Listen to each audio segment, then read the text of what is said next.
All right. Welcome. Happy Monday. Happy post Cinco de Mayo. And welcome to our Team 20 Lovely Life team call. So I am going to get right into introducing our amazing guest speaker tonight. She is incredible, and I'm so excited that she's sharing with us. So I'm going to share my screen and just tell you all about her a little bit. Oops. Okay. Can you guys see this? Oh my gosh. It's never. There we go. All right. So Alexandria, or you might go by Alex or Al. She is an elite coach. All right. She is an elite 2019 coach. She is 5-star in her first CBC, which is, you guys, like, that's insane.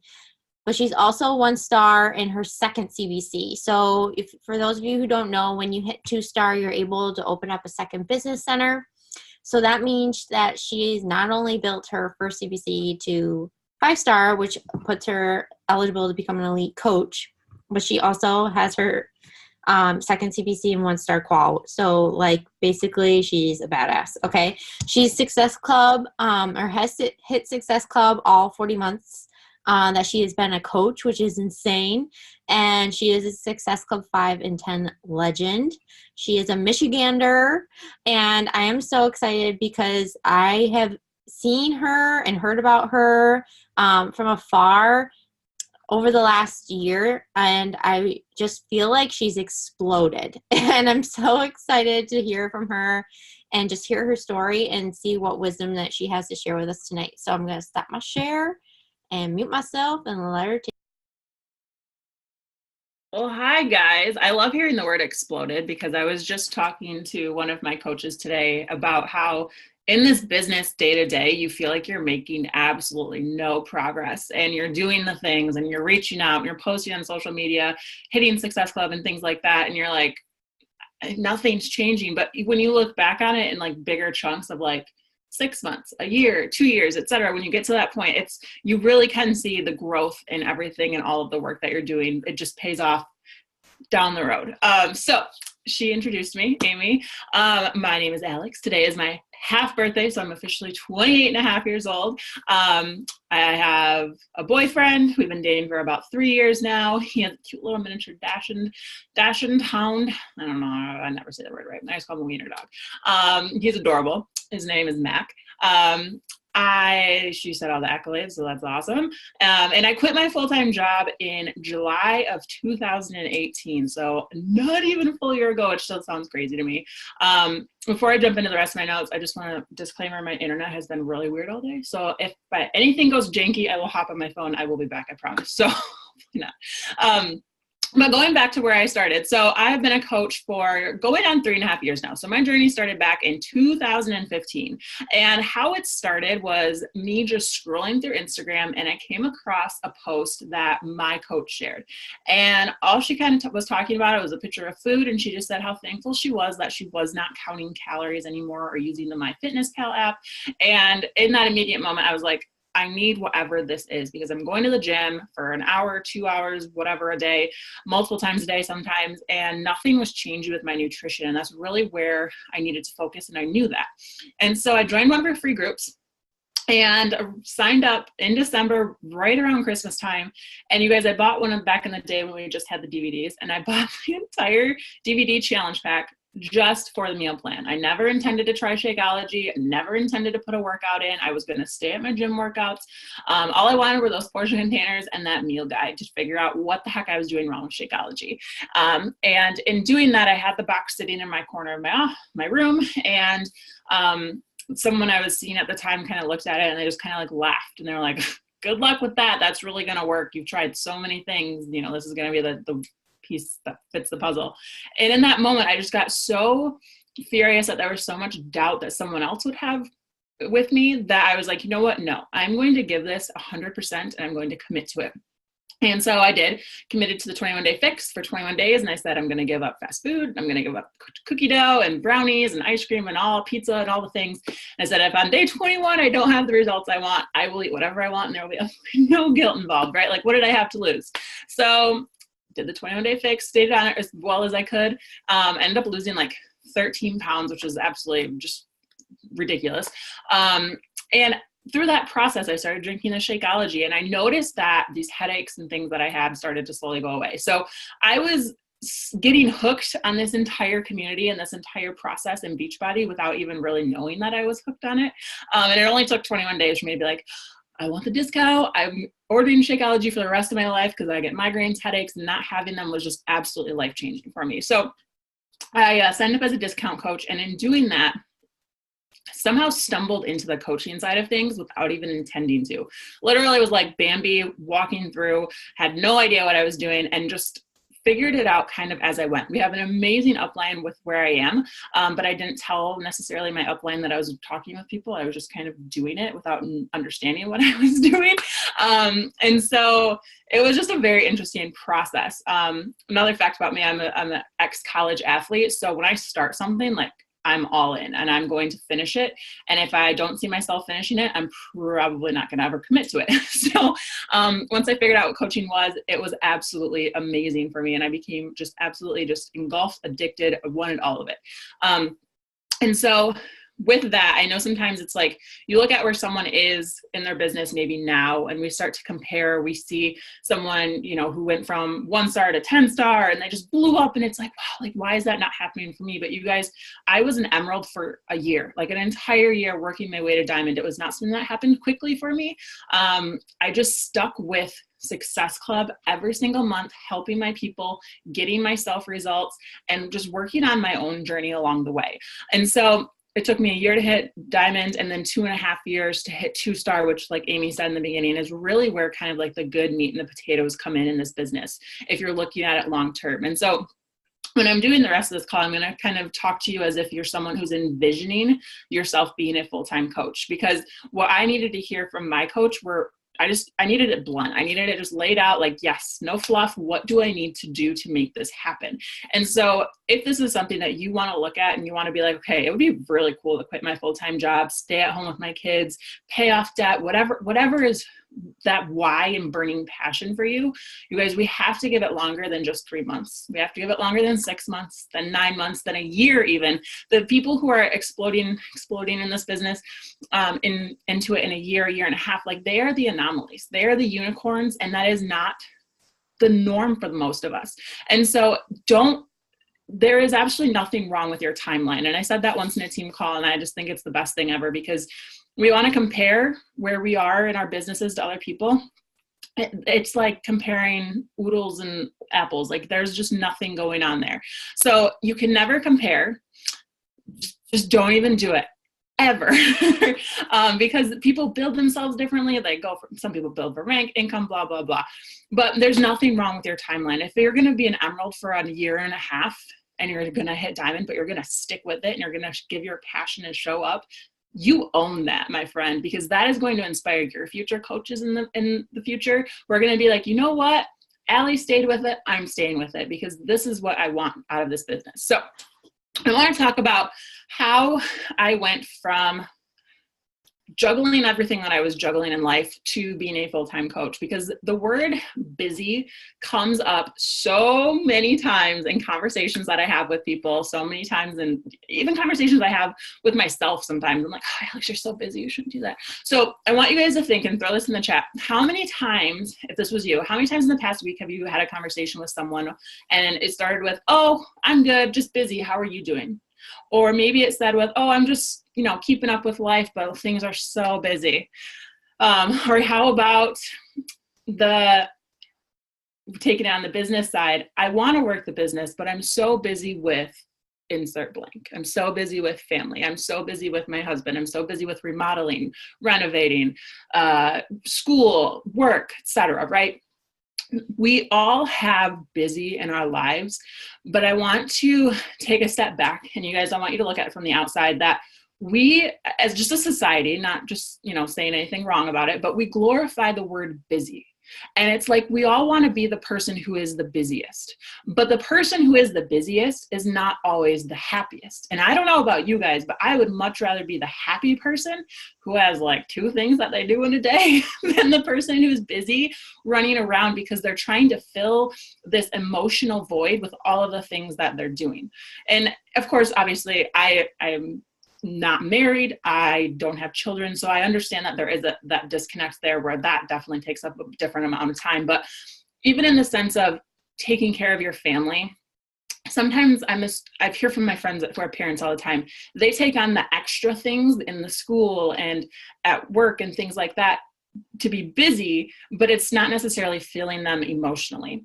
And so I used to love being busy. And I think that being busy can be a good thing. I worked full-time at my job. I was a part-time youth leader back in 2016 when I first started. I worked on coaching part-time as well. I took care of my dad. He has some medical problems, so he's actually not able to work. So I took care of him. I planned multiple bachelorette parties, and in doing that, there's so many things that are going to pop up in our lives. And one of the coolest moments, my dad actually was going through a divorce and he needed me at some legal stuff towards the end of my road towards becoming full-time. And I had to leave work abruptly a couple of days to help him out with some things. And I remember just thinking to myself, this is going to be so worth it, these early mornings and then getting pulled out of work and making up time later after work when I can just drop everything and be there for my dad.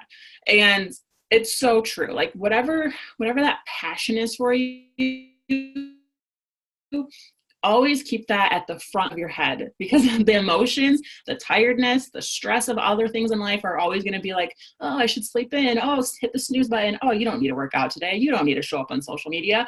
But that why that's burning back there, that needs to be what you see at all the times.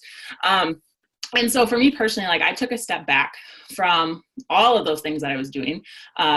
I'm a very faith-based person, and I knew that God was pushing me into coaching and out of the youth ministry, and that was a-okay with me. It actually was so much better. It was a lot less stress that I was dealing with, different kinds of stress we know when we get into the coaching world. But it was a good kind of stress, a stress that I thrived on. And so I think the biggest piece sometimes that so much of us are missing in our business, and I myself have to be reminded of this daily, and that's why we do PD, right, is that when it comes to finding success, sometimes it's just the belief that we can actually achieve it. Like I remember setting my goal at full-time job, 6-figure earner, 15-star diamond, open my second business center, pay off all my loans. And it took me so long to actually believe that I was capable of doing that. And so I dragged my feet. I was like, okay, yeah, waking up early is really going to pay off. Right? But we have to believe that we are good enough. We have to believe that we are worthy, and we have to understand that there's enough success in this world to go around. And so we're all going to be busy, and there are going to be days when maybe we can't devote 5 hours to our business. Okay, obviously we're working part-time, so maybe we can't devote an hour and a half to our business, right? But the things that we need to still do for our business, and we can do them in little pockets throughout the day, are that we have to show up and we have to do the vitals every single day, regardless of what our busy looks like.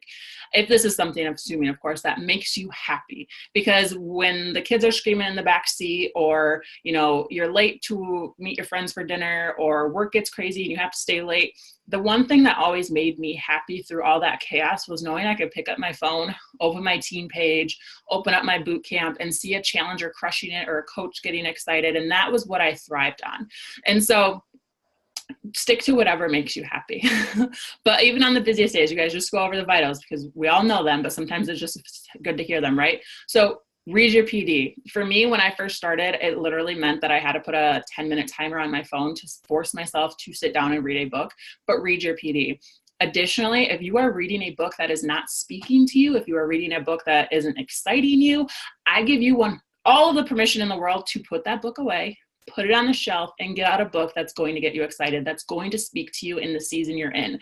And that was something really powerful that I heard once, because I always felt, again, going back to like my athlete thing, if I'm going to start something, I'm going to finish it. And so we're not in school anymore. We're not writing book reports. So when we pick up a book and it's like, okay, maybe this is a season that I'll read later down the road, it's okay to stop the book on page 13 and pick up a new one, or page 20 and pick up a new one. Vital behavior number 2, connect, invite, and follow up.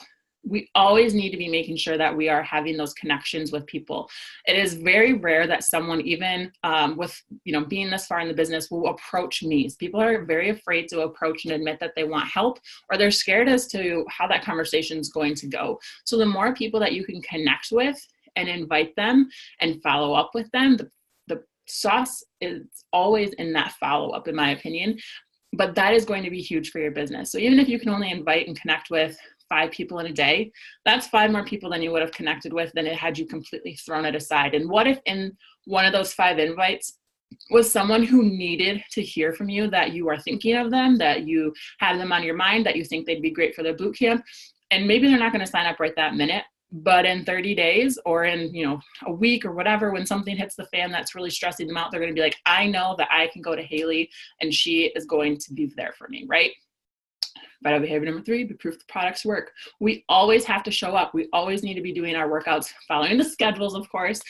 Take rest days when your body needs them, things like that. I'm not saying like run your body into the ground, but if we aren't doing the workouts, or we aren't, sharing about Shakeology and the superfoods, or the pre-workout and the post-workout, we can't really expect our teams to do that, let alone other people. And what I've always kind of paid attention to is that when I only drank Shakeology, my team only drank Shakeology. When I started drinking pre-workout, slowly they started to be like, oh, well, what's Alex talking about every day, and so forth and so on. So if you can be proof that these products work, people are going to latch onto that, and they're going to get more excited to try them than you just saying like, oh yeah, the Energize is great, you should, check that out sometime. I don't really know what the flavors taste like, but I hear they're good. They're going to trust you so much more with that review if you have used it every single day, or, you're using it on a somewhat regular basis. And then the 4th vital behavior, get people results. You guys, we do not have a business if we are not getting people results, and that includes ourselves. And that's something that I really have to remind myself on a consistent basis, because my brand now is very self-love. Accept yourself, who you are. Don't be hard on yourself. And so in doing that, I actually weigh more, and this is like me, just my whole vulnerable thing. I weigh more now than I did when I finished my first round of the 21-day fix, but it works because I'm working with it. I'm fitting my brand into it, and I'm saying, you know what, I'm stronger, I'm happier, I'm confident. The scale is just a number, and that's a whole different spiel, but get people results, get yourself results, commit to a program for you. If you have not committed or finished a program in the last 2 months, today is the day. It's Monday. Go find one and you get on that. I'm going to assume you guys all are, because you're on team calls, so you know what to do. But sometimes we just need that reminder that your followers, the people who are engaging with you and watching your story, they want to be on a journey with you. And the more that you can share with that journey, the better. So aside from the vital behaviors, because we all know those, the tangible takeaways that I want you guys to have from this call of being busy and trying to figure out your worth and what you're capable of in life. Tangible takeaway number 1, I want you guys to all set at least one alarm on your phone. It can be completely silent, just kind of pops up as a reminder to you, or put it in your Google Calendar or whatever, that says, I am a blank. I am a full-time coach. I am a 6-figure earner. I am elite 2020 coach. I am debt-free. I am a diamond coach. I am emerald, whatever you want it to be. Aim for the stars, because if you can say I'm an emerald coach, but you also better have another one on, like an extra alarm in there that says I'm like a 5-star coach, because emerald is achievable for us. We can make that happen. But I want you guys to believe farther than that. Believe that you're capable of so much more than just average and making that happen. You can reach for the stars, but the world wants to put ourselves in so many boxes where we're like, no, Amy's doing that. No, Dee's doing that. No, Michelle, there's not enough. I can't possibly help as many people as they can. No, you can, and you need to believe it. And that's something that I did last year, pushing for elite. You guys, I started the 2018 as I think it was a diamond coach, and finished it 5-star and 1-star, which is absolutely huge. And I don't say that to be like, woohoo, but it's possible. And one thing that I did that I think was absolutely huge is I had 3 alarms on my phone. One said, I'm an elite coach. One said, I'm a full-time coach. And one said, I'm debt-free. All of those things were accomplished in 2018 because I consistently saw it and it resonated with me every single day. Second thing, this is one that I actually need to work on myself. So it's take it with a grain of salt, of course. Sacrifice your sleep for your happiness. And what I mean by that is it kind of sounds stupid, but we can't solve our problems as we sleep, right? Unless we're like definitely deprived of sleep, then that would solve that problem. But if you're stressed about money, if you're stressed about time, if you're stressed about friendships, you can work this business to help yourself financially. You can work this business to build friendships and relationships, and even reading PD, helping your own relationships and things in your family. You can work this business to rank advance and to grow a team that is going to help your family in the future, things like that. But sleeping in, hitting that alarm, that snooze button in the morning, that doesn't get us any closer to our goals. And especially if we're using that word busy, I'm so busy, I can't make it happen. Even if you set that alarm 30 minutes earlier in your day, and you can clear out your inbox or send out some invites or post on social media, that is going to be huge for your business, even if it's just 30 minutes. And if that's where you start, then that's great. My process is always like, okay, I'm going to set it back 15 minutes and then 15 minutes. And before you know it, your body just automatically adjusts. And it's hard those first couple of days getting out of bed. It's warm and comfy. But all of the people in my life who I've seen make these huge things a reality, especially when it comes to coaching or just like things in general, they are workhorses, and they will work and they will be up at the crack of dawn before anyone else, because people who are up working have dreams and vision, and that's what we want, right? The last thing that I want you guys, that's 2 more and then I'm done, and you guys start asking questions if you want, but learn to say no. Going back to busy, it is okay for us to say no if we know something is going to stress us out, make us not happy, take too much away from us than it would give us, all of that good stuff. People are not going to be offended if you say no. I can't tell you how many times I've been asked to coach volleyball and I have to say no every single time. And I know with it being summer, I'm going to get asked again. They're going to be like, well, you're full time now. You can't blame it on your schedule. I'm like, my business isn't where I want it to be for me to take that much time away. And I know if I play it in my head, like first week would be great, second week, third week, I'm going to be like, I want my nights to do team calls and I want them to do this. So you have to learn to say no. Say no to babysitting or making plans or going out to the bar with your friend if you're trying to stay on the fix, and say, hey, why don't you just come over to my house and we'll watch a movie and I'll make apples or something, like apples and peanut butter dip. But saying no is so good, and it's good for your emotional health too, because as women, I just feel like we want to take on every single thing. We don't want to be lacking in any area. And socially, we want to see everyone. Emotionally, we want to like hang out with our friends.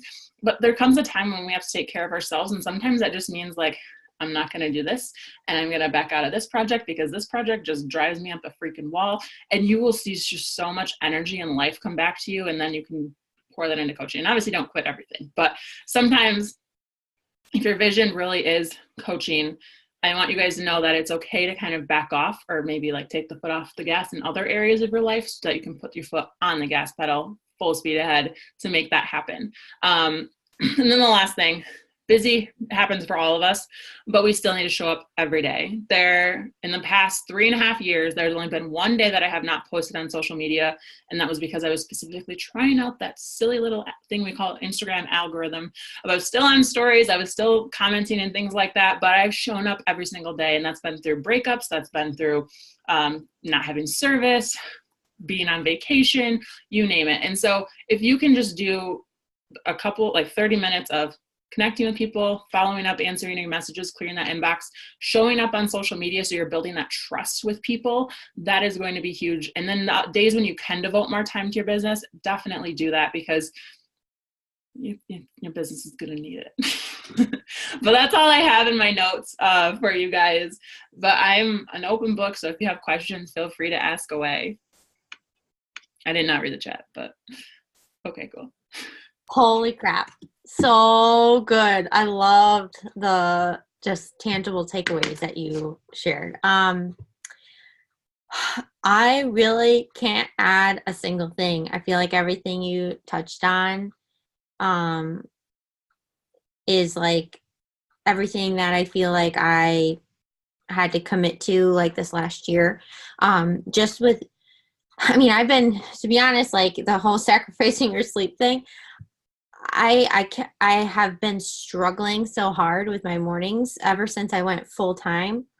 And I've really had to like, I talked about it today in my post. Like I just I have to own like I've been struggling, and for whatever reason, it's just like, last year all my stress and busyness came from building this in little pockets of time while dealing with all the stress of working full time and all that stuff, like stuff that was more tangible to me. Now it's sort of like the fact that, okay, I'm full time, like, and everything, all my dreams and visions, it's like coming back to that belief and really believing that and trusting that it's going to happen if I just show up and do the things every day.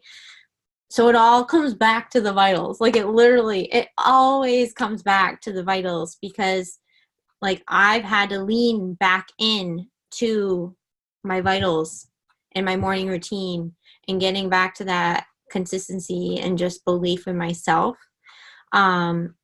And that's okay, and like in knowing and allowing that to be okay and knowing that's okay. But I think comparison game is a really big it's a real thing. I think I can speak for all of us, that we all have struggled with that or are struggling with that. So I just really appreciate you sharing like your timeline and your journey. Can you talk a little bit more about like that transition or what happened between January to January when you went from diamond to 6 star technically? Sure. So one of the things I mentioned was the alarms. Like, honestly, I was my own worst enemy in everything. I was showing up every day. I was doing the vitals, doing the workouts, things like that. But I wasn't believing in myself that I could do what Sammy did or what Amy Rada did or Ashley Moles. Like, I was putting myself in this category where I was like, I can never touch what they're accomplishing. And so I really just had to see it every day to believe it and slowly understand it in my head that I can do that. That was one thing. The other thing, like you said, setting my alarm early every day. Like, I wanted full time so bad that I literally worked every spare second I could. Like, there was no Netflix for me. I don't have my own Netflix account. I don't have my own Hulu account. Jake has it, so we watch it when I'm with him. But other than that, like, I was completely dedicated all of my free time to working towards this vision because I saw what it had done for other people. And so waking up early and dedicating, at bare minimum, of course, there were days that the alarm won, or the snooze button one. But like even an hour and a half where I could get a workout in and get messages answered. So I wasn't sitting there at work like, that was huge for me. I stopped taking like work breaks around like going to the kitchen and things like that. And I was very blessed. I had an office, so I could just shut the door and do a live video at lunch or something, which I know everyone doesn't have, but every little spare second I could, even on my lunch break or in the car rides to and from, I was listening to team calls, I was listening to PD, I was voice messaging using Voxer, things like that. No texting and driving, but using like things to fill my mind mentally. I would get home, and if Jake and I weren't hanging out because my friends are all married, I was working in the business some more. And it really was like live, eat, sleep, breathe, workout, Beachbody. Like, that was what it was to commit to that. And it paid off, and it paid off tenfold. My January 1st, my goal was December 31st to quit. And then it was October 15th. And then it was August 1st. And then I ended up doing it like July 20th or something like that. That was the actual date. I act like I don't know it.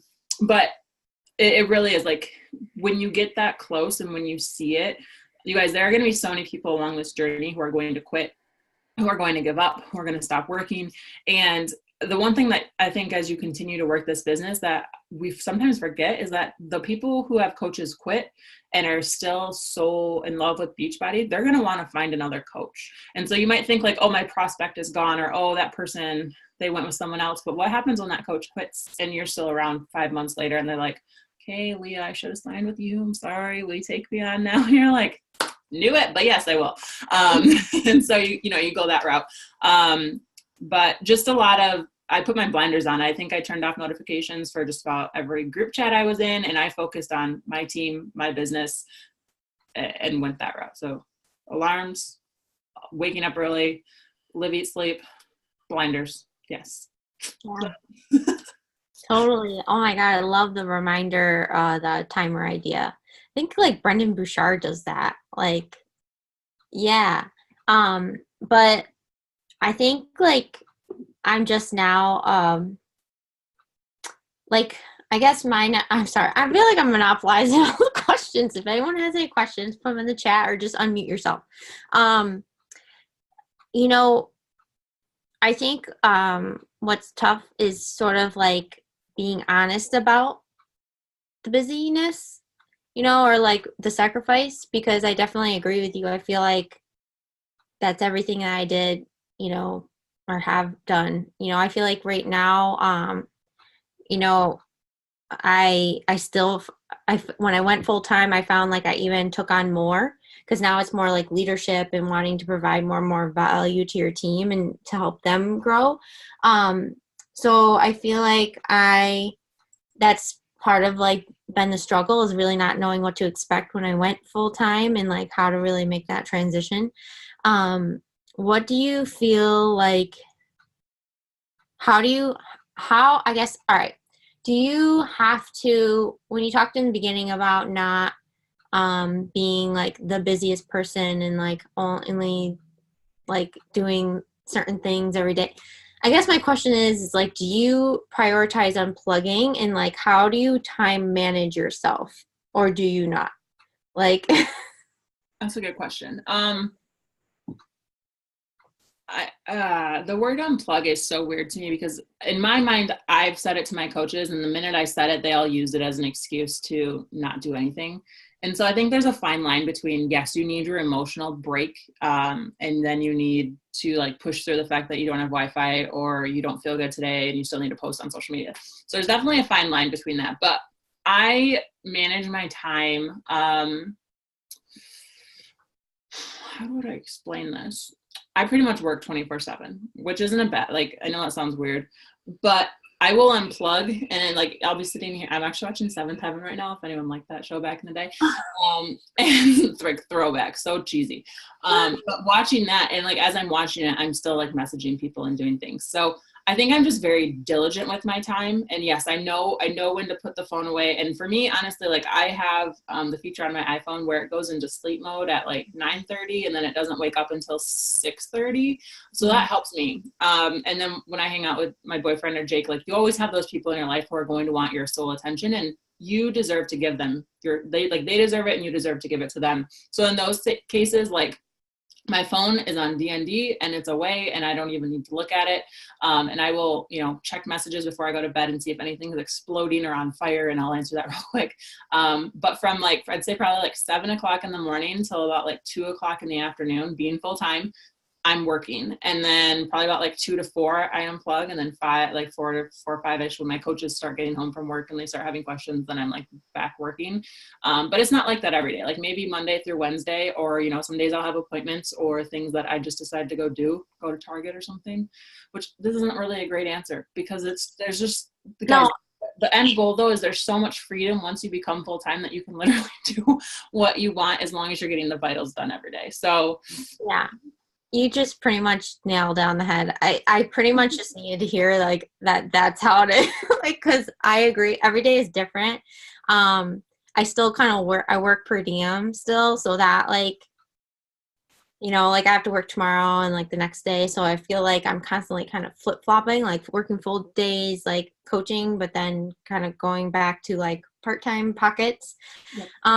But I agree. I feel like it's different for everybody. You just have to know your boundaries. Like I realized very early on, that the evening time was like that time, like I needed to set that aside for my relationship.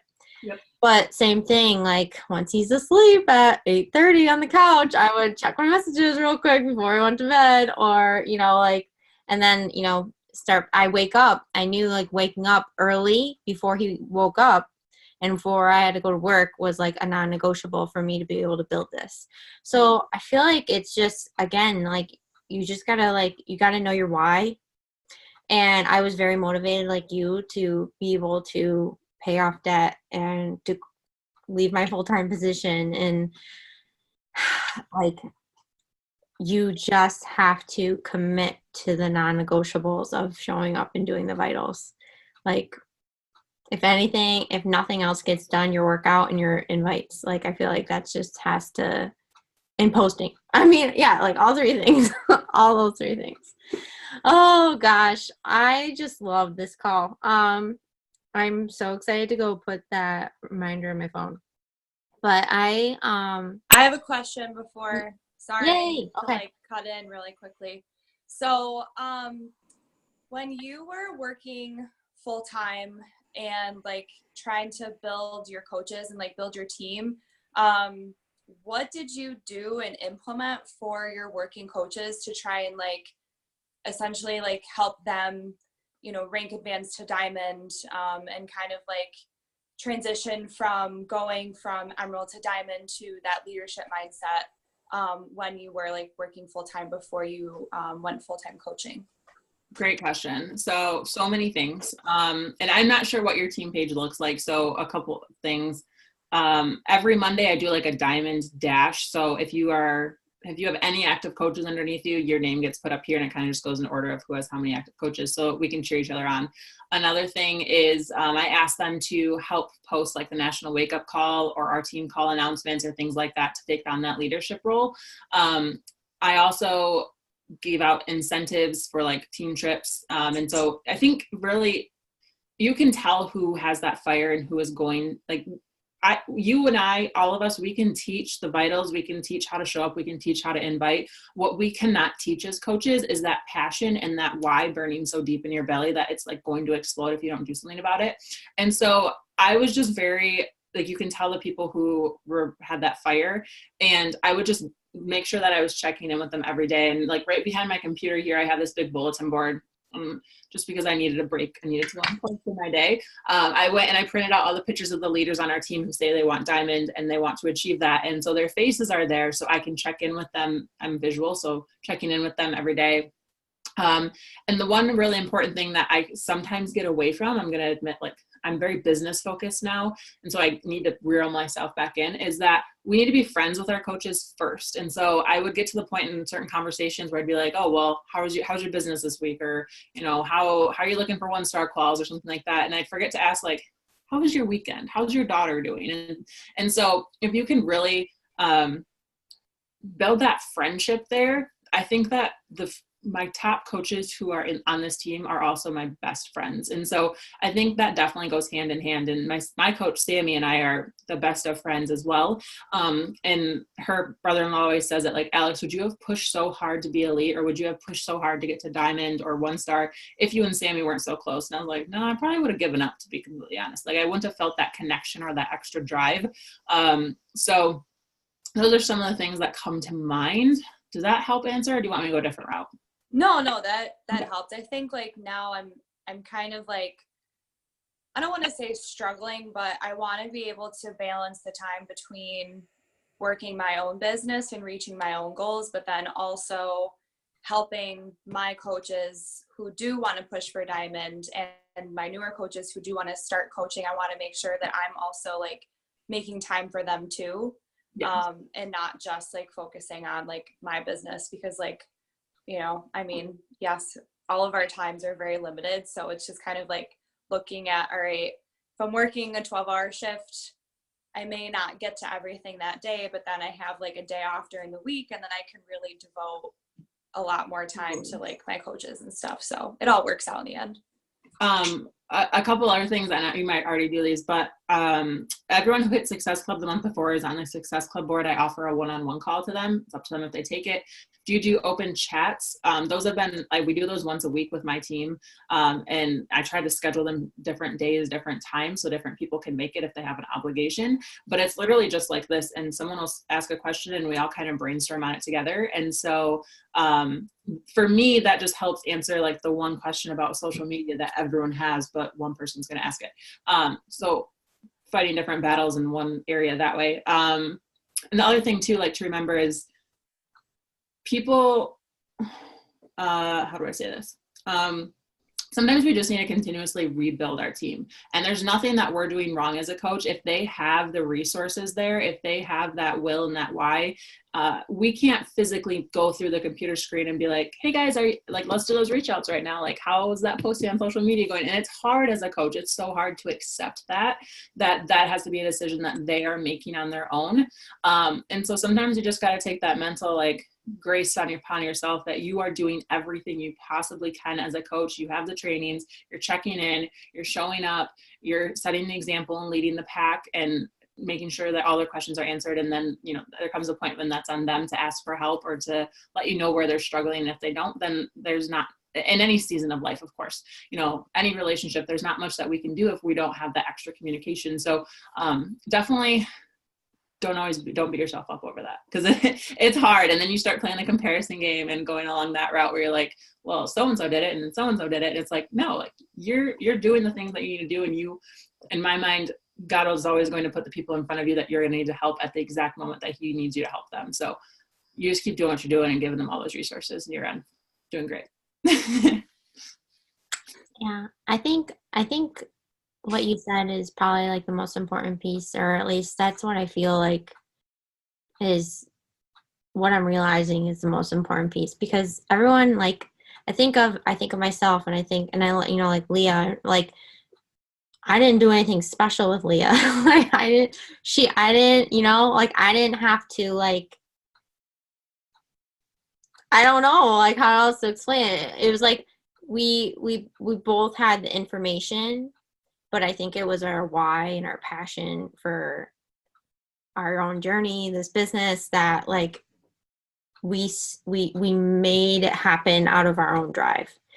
So I think, I don't know, like, I think that's where I struggle, because I feel like I don't know where to draw that line, where of, like, giving, I don't want to be pushy, and I don't want to hold people accountable to something that maybe they don't want. So I feel like it's like, I'm just trying to find that balance between giving resources and giving information and checking in and but not also being like putting that on me too, like, to feel like I'm carrying, I want to support. I don't want to, because then you start to question too, are you doing enough? Because maybe, they're not where they want to be or have said they want to be. So it's like, it's tough. That's like my biggest struggle with leadership so far, is just like that. Because, like, I want to be people's friend, but I also, like, hear Rachel Hollis, like, I'm your coach, not just your friend. You know what I mean? So it's tough, but no, it's definitely a challenge. That's for sure. And I don't think it ever really gets easier, but we just work through it. Yeah. Well, I could talk about this all night long, so I will not do that to you guys. But thank you so much, Alex. I love this. It's so helpful, and you gave us some really, really awesome takeaways that I think we all really appreciate. So thank you, guys. If no one has any questions, we will just say good night. And thank you again, Alex. You're welcome. Bye. Bye.